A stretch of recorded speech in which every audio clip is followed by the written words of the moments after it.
Lo staccato molto spesso, sia in sax che in clarinetto, nonostante si studi tantissimo, non funziona nelle frasi, perché le frasi risultano sempre troppo lente, troppo imprecise, non funziona, non va. Ci sono almeno 3 fattori che spesso vengono sottovalutati. Te ne parlo in questa pillola.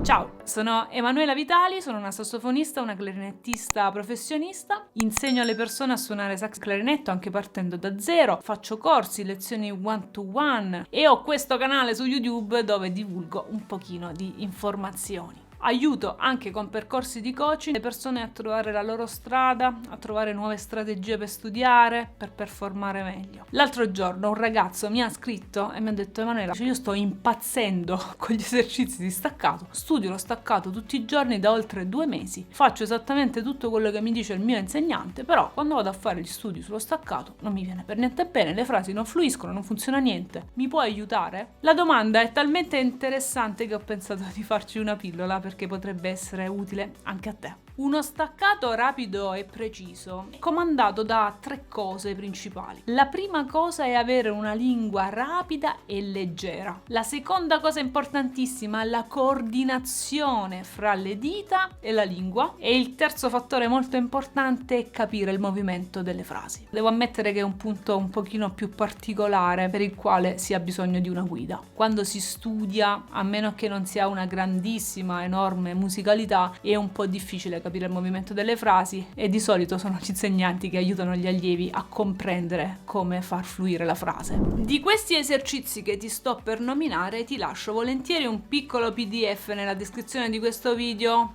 non come un manuale dello staccato e del fraseggio fluido, ma come degli spunti per creare poi altri esercizi. Lo studio creativo è molto importante. Sai perché?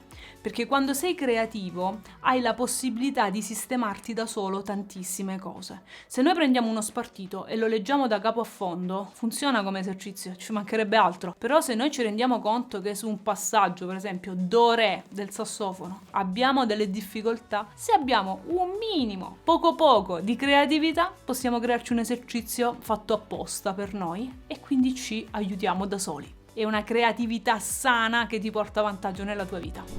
Primo esercizio da fare sono note ribattute con ritmi diversi.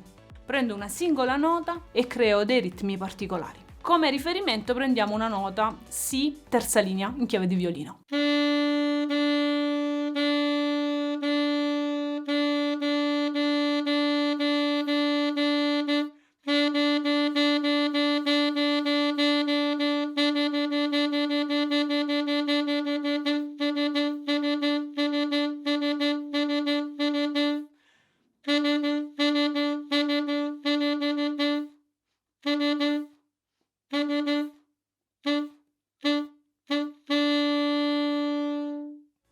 Ogni giorno puoi scegliere un ritmo diverso e fare questo esercizio su tutte le note che conosci del sassofono. Se all'inizio puoi fare le note diatoniche, per esempio della tonalità di Do, se sei più avanti puoi lavorare anche cromaticamente su tutte le notine dello strumento. La cosa importante di questo esercizio è di farlo preciso. A noi non interessa adesso correre, interessa essere precisi. Se sei arrivato fino a questo punto, evidentemente sto staccato ti interessa. Allora ti chiedo di farmi un regalo, di iscriverti al canale, di lasciarmi un like, di lasciarmi un commento, così l'algoritmo almeno mi aiuta a crescere un pochino. Significa continuare a fare contenuti come questi che possono essere non solo di ispirazione ma anche di aiuto alle persone.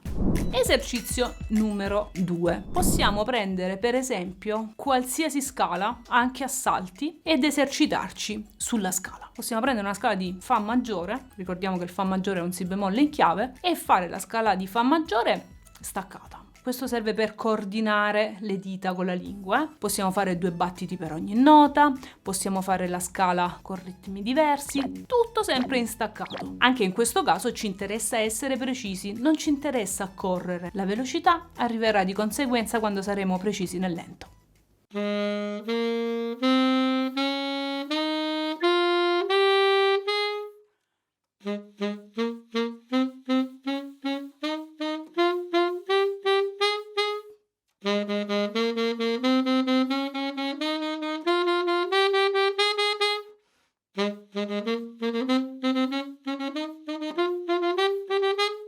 Qui uso qualche ribattuto della stessa nota, oppure posso agire sulla scala. Fa, sol, la, si, do, re, mi, fa.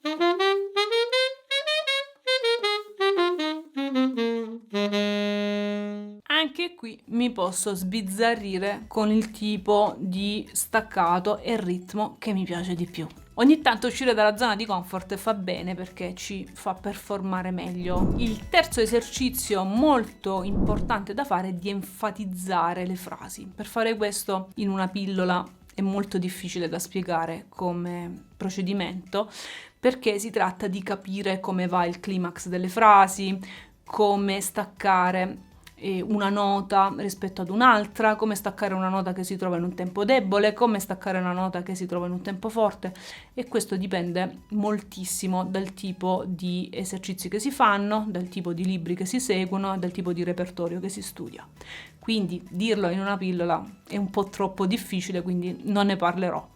Come dicevo prima, in descrizione a questo video troverai un PDF dove trovi un pochino di idee su come esercitarti. Puoi ampliare quegli esercizi, puoi scriverne di nuovi, puoi personalizzarli, puoi fare quello che vuoi. Ricordati sempre che un passo in avanti, uscendo dalla sicurezza della carta scritta da altri, è molto molto importante perché ti permette di migliorare molto più rapidamente. Applica questo sistema di studio dello staccato per coordinare dita e lingue e avere un fraseggio molto più rapido e che funziona molto meglio, almeno 5 giorni alla settimana per 3 settimane, e fammi sapere come va. Da seriate, dallo staccato e dalle dita fluide è tutto. Io ti do appuntamento alla prossima pillola di sax. Ciao ciao!